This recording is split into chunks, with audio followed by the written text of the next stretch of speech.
Good morning, good afternoon, good evening, wherever you are, whatever you're doing, and welcome to another episode of Stat Me Up for Anfield Index.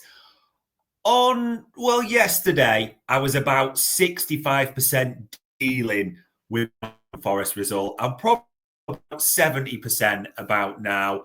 I'm hoping our expert, Mr. or Dr. Bart's his official title, is about to take that percentage a bit higher.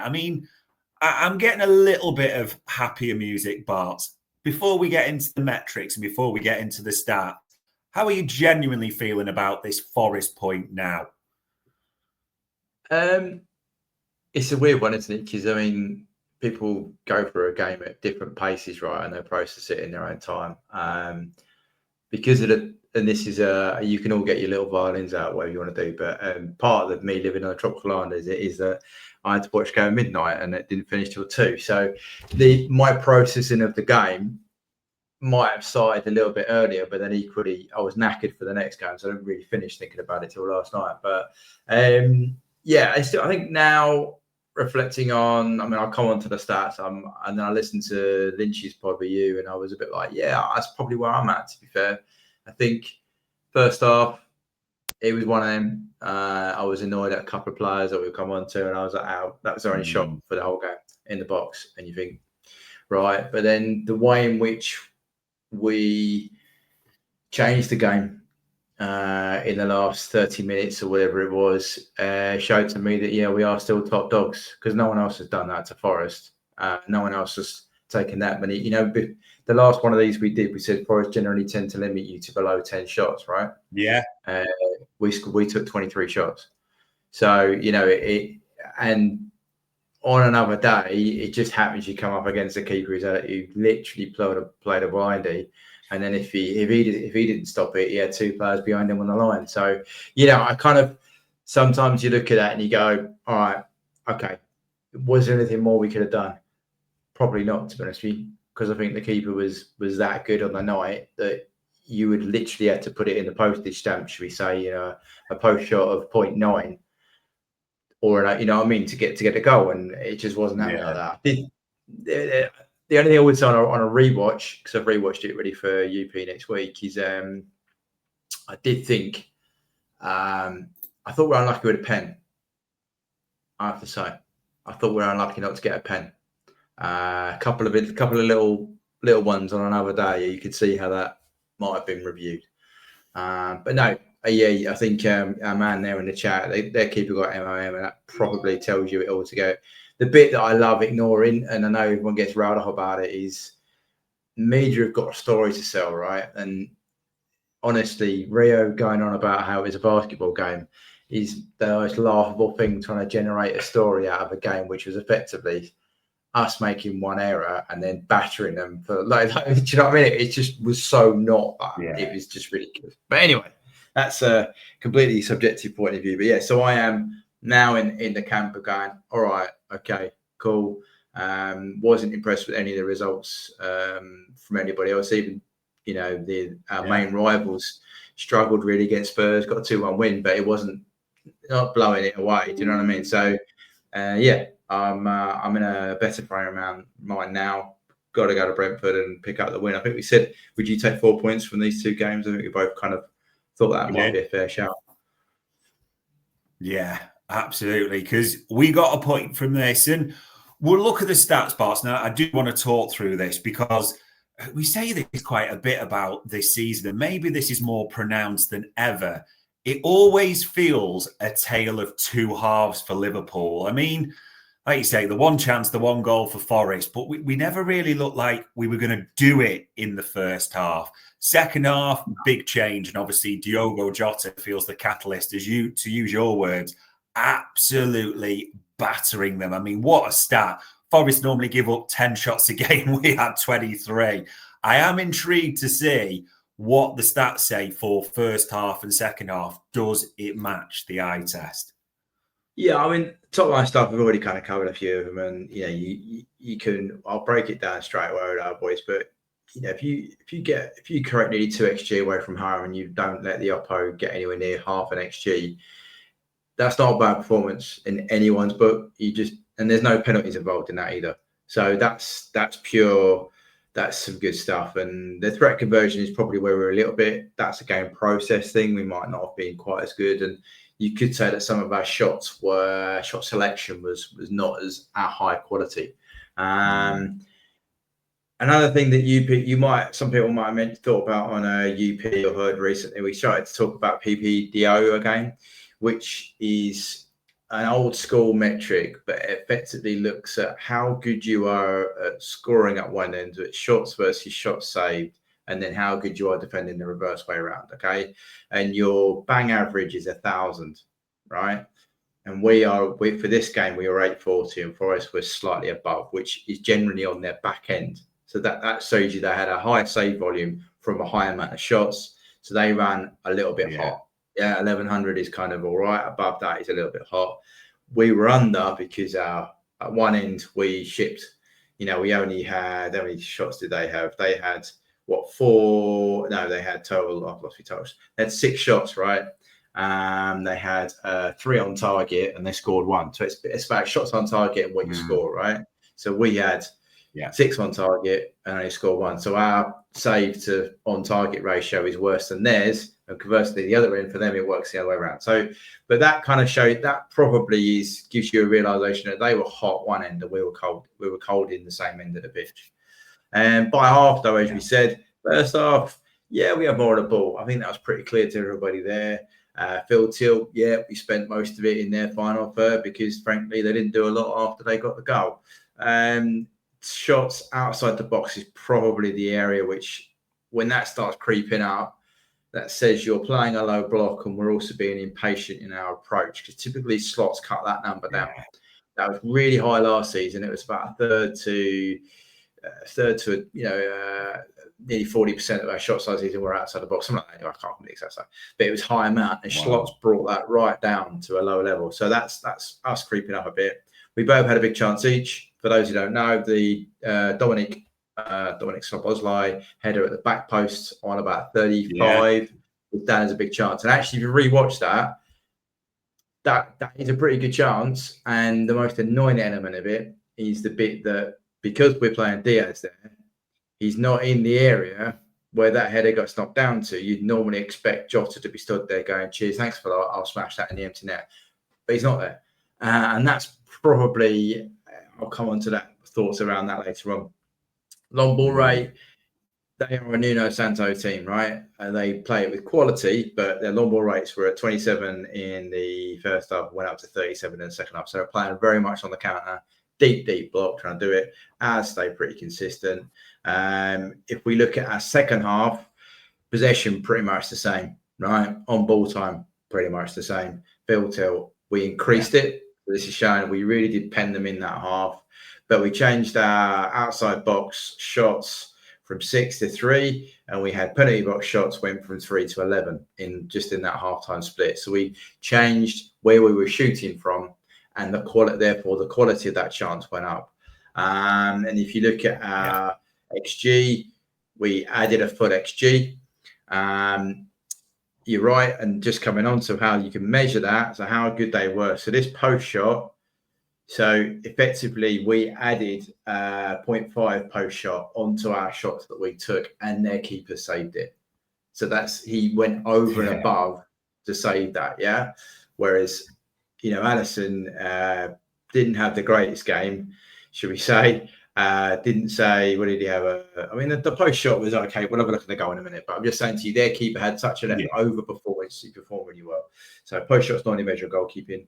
Our threat conversion was better in the second half, not great, but better. And Forest went down there. They did hardly anything with the ball they had, which again passes the eye test. If you watch the game, every little opportunity they had, we either snuffed it out or it went to nothing. If else to note, so the big periods we were looking for, so that last sort of from an hour onwards, wasn't it really, where we started to crank it out? You've got threat conversion at 168. These are the two biggies.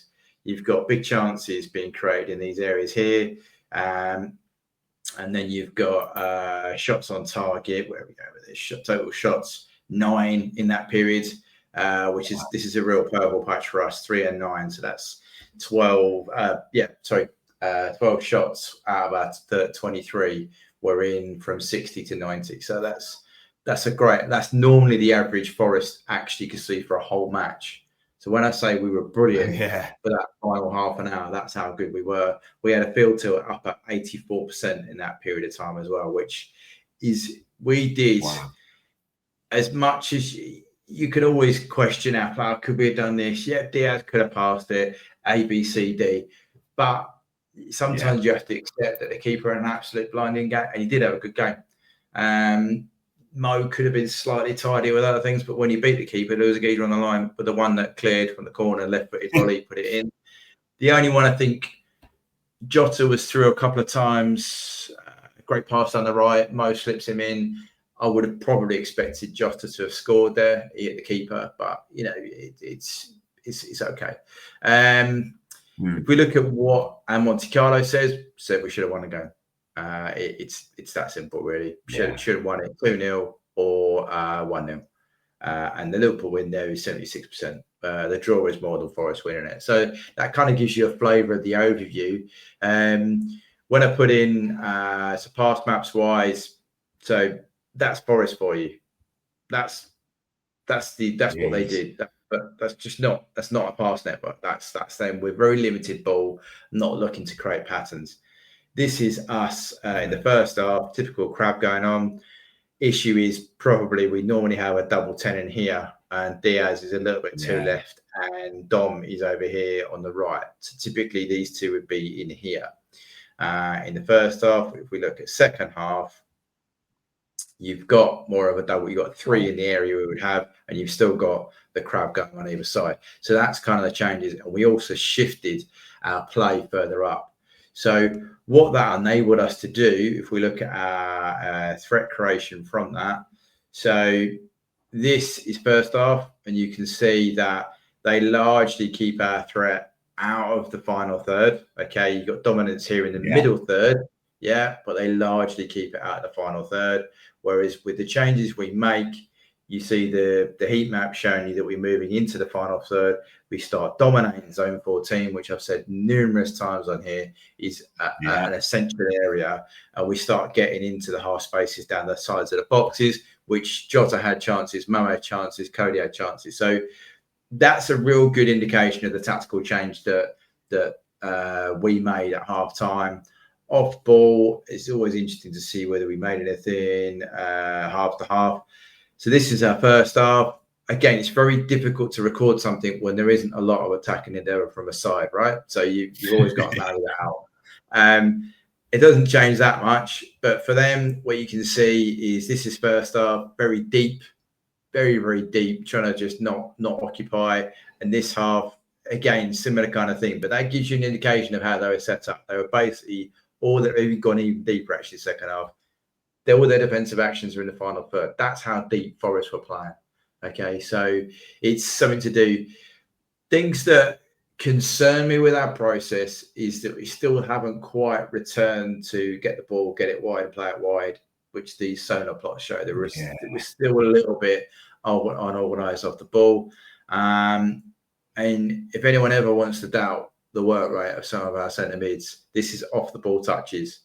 So up to first subs, before Jota came on, these two areas here is how much space Dom and Mac were covering off the ball. That's a phenomenal area. They are covering almost 8 squares between them, whereas everybody else is in a designated zone. All right. So there's some things there just to give people an idea about that Dom header.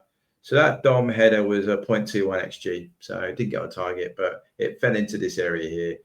Jota's chance was 0.33 and nearly unsavable. The other one he had was here. Was it here? Yeah.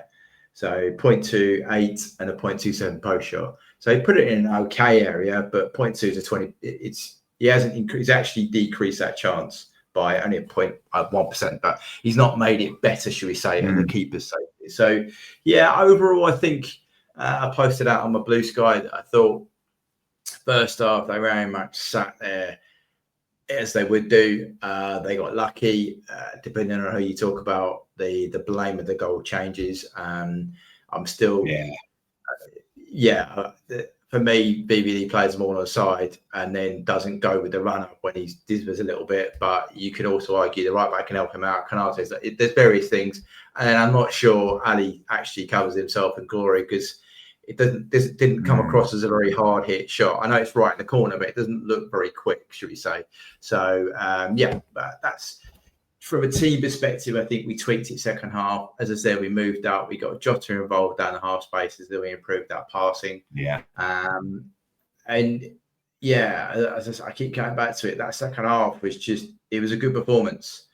Second half, it just didn't quite have the finishes or the keeper to have a slight miss one of them. And we would have gone away 3 points. And I think generally everyone would have gone away and gone, yeah, right. That's okay. Whereas now you've only got a point. You're okay. But that's probably where I'm at for the team.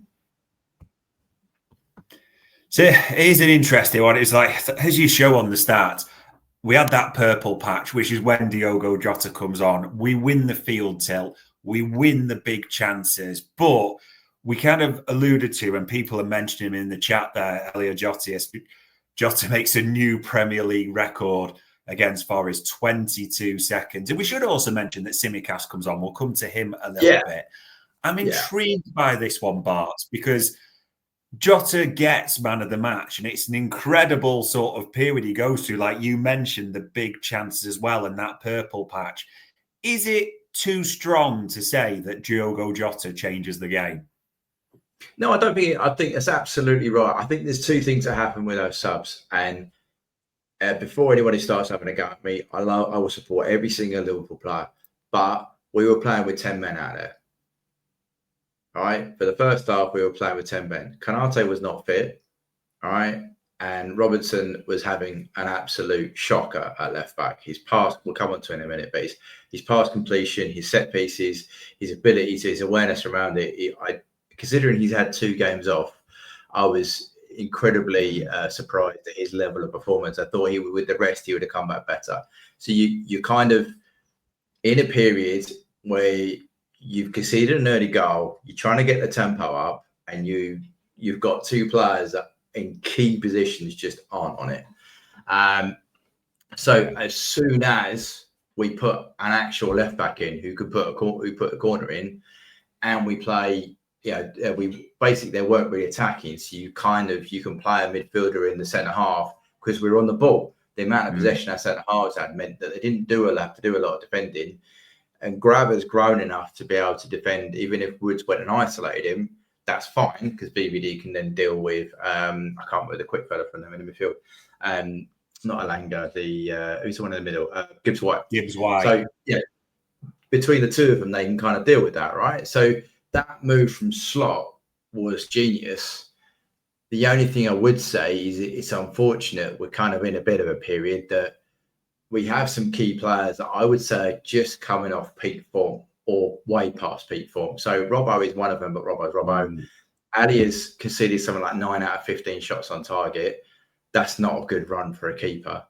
Konate isn't quite fit. Grav isn't at the level he was in the first 10 games of the season. He's still playing okay. Don't Chris. He's not quite doing the space stuff that he was doing. Mo's going for a bit of a blip.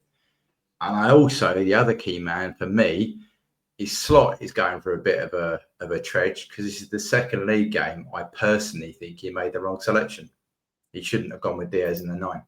Should have played Jota from the start. So I think it's just unfortunate. You've got a group that are just going through a bit of a funk. I'm hoping they can learn bits from it and move out of it because we have the personnel and Slot's proven he's brilliant.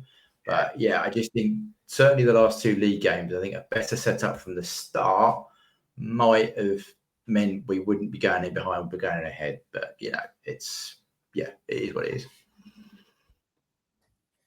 I am intrigued. Diogo Jota then for man of the match, official man of the match. It's important to say that for not too long on the field. Like, how good are his stats?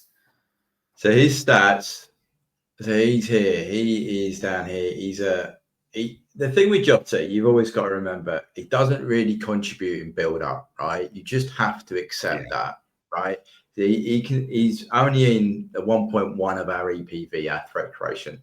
But that might sound, wow, that's horrendous. But that is just typical Jota. He doesn't do that. He might win you the ball, but he's not going to then suddenly create anything out of nothing. So that's not great. His duel rate, receiving is 75, decent for someone that hard at the pitch. Pass success, 80%, good. Yeah, that's not bad, considering who he came on for. Well, I've lost Diaz in all this. Oh, Diaz was down there. So Diaz was 90%, but it's okay. Final third passes, he got 6. He got 3 big chances, Jota. So he got into position to receive big chances. He got progressive passes received. He got 4, which is good. If we look at what he did off the ball, which often Jota does, pretty damn well. He's got 50% duel rate, better than Diaz. About the same for carries into the final third. 6 in 32 minutes versus 19 in 16. Yeah, in 76 is pretty comparable. And touches, though, penalty box touches. So Jota spent 30% of his time on the pitch in the penalty box versus Diaz's 13%. So that's almost double the amount of time in the area where we need our 9 to be in that game. And that meant stiff stuff fell to him. It's like when, was it Mo who clipped one far left, drops down, and Jota's almost slamming it in, but a guy's on the line, right? So that kind of thing happens because of Jota's positioning. So, yeah, I would say Jota had a very good game. If we look at his overall metrics, which is down here. So, yeah, he outperforms 3 of the 7 metrics, which is good, whereas Diaz only outperforms 1 and is under on the others. But considering you've got to compare those 2 because they played the same position. I did do a wagon wheel specifically for him because he got man of the match, and there you go. That's him in a wider sense. So on ball time, he didn't have a lot of the ball, so you can't really judge him for not having that. He's not going to have a lot of possession because that's just not his game. Duels, he did okay. He's under the normal, but aerials and shot percentages, he's up there. He's not going to create any threat. So for a limited period of time, that's pretty decent. As we always try and balance things, a comparative, that's Morgan Gibbs White. Considering the amount of time they didn't have on the ball, it's not a bad profile to have from ball metrics. But I thought Jota was man of the match for us. But saying all of that, their keeper was the best guy on the pitch. To be fair, we are dominant. We have shots galore, as you've shown there. We have a purple patch. And if we're honest, there is a real argument to say Sells and Murillo really shone in that for them. They had the game of their lives, it felt, more than anything. So that's maybe what it comes down to. And